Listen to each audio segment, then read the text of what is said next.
Hi friends, welcome back to my channel. ఈ recipe వంకాయ fry చాలా టేస్టీగా ఉంటుంది. దీనికి మనం లేతగా ఉన్న గుత్తి వంకాయలు తీసుకోవాలి. స్టవ్ మీద ప్యాన్ పెట్టుకుని ఆయిల్ లేకుండా 5-6 స్పూన్స్ వరకు వేరుశనగ గుళ్ళు వేసుకోవాలి. ఫస్ట్ ఈ గుళ్ళు వేయించుకోవాలి. రోస్టెడ్ అయ్యే వరకు వేయించుకోవాలి. నెక్స్ట్ దీన్ని వేరే బౌల్లో తీసేసుకోవాలి. నెక్స్ట్ 2 స్పూన్స్ పచ్చిశనగపప్పు, 2 స్పూన్స్ చాయ్ మినపప్పు, 1 స్పూన్ జీలకర్ర, 2 స్పూన్స్ ధనియాలు వేసుకోవాలి. ఇవన్నీ మన 10 మినిట్స్ వరకు హై ఫ్లేమ్లో దగ్గరుండి వేయించుకోవాలి. అన్నీ కలిపి ఒకేసారి వేయించేసుకోవాలి. వేగిన తర్వాత బౌల్లో తీసేసుకోవాలి.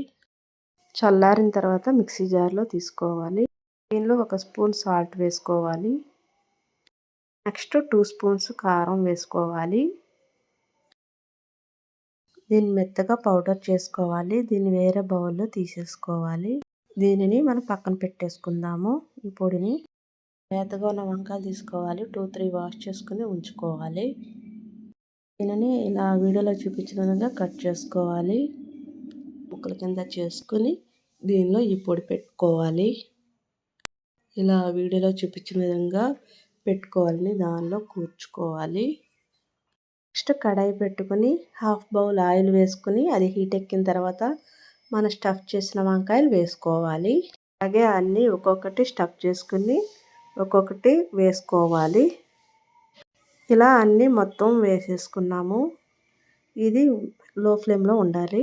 ఇలా అన్నీ ఒకవైపు మగ్గిన తర్వాత రెండో వైపు కూడా ఒక్కొక్కటి తిప్పుకోవాలి. లోపలిది బయటికి రాకుండా ఒక్కొక్కటి నెమ్మదిగా తిప్పుకోవాలి. ఇలా మొత్తం తిప్పుకున్న తర్వాత దీనిపైన మూత పెట్టుకోవాలి. ఇది లో ఫ్లేమ్లోనే ఉండాలి. దానిలోని వాటర్ ఆటోమేటిక్గా వచ్చి ఉడుకుతాయి. మొత్తం మగ్గిపోయినాయండి. ఇప్పుడు కొంచెం కరివేపాకు వేసుకోవాలి.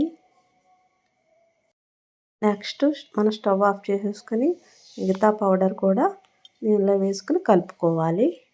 అంతా వంకాయలన్నిటికి పట్టేటట్టు కలుపుకోవాలి. స్టవ్ మీద ఉడకనవసరం లేదు. ఆ వేడికి ఇది మగ్గిపోతుంది. మనం సర్వింగ్ బౌల్లో తీసేసుకోవాలి. చేసుకుంటే ఈ బ్రింజాల్ ఫ్రై చాలా టేస్టీగా ఉంటుందండి. ఫాస్ట్గా కూడా అయిపోతుంది. రెసిపీ కనుక మీకు నచ్చినట్లయితే లైక్ చేయండి, షేర్ చేయండి, కామెంట్ చేయండి. Please subscribe my channel. Thank you for watching.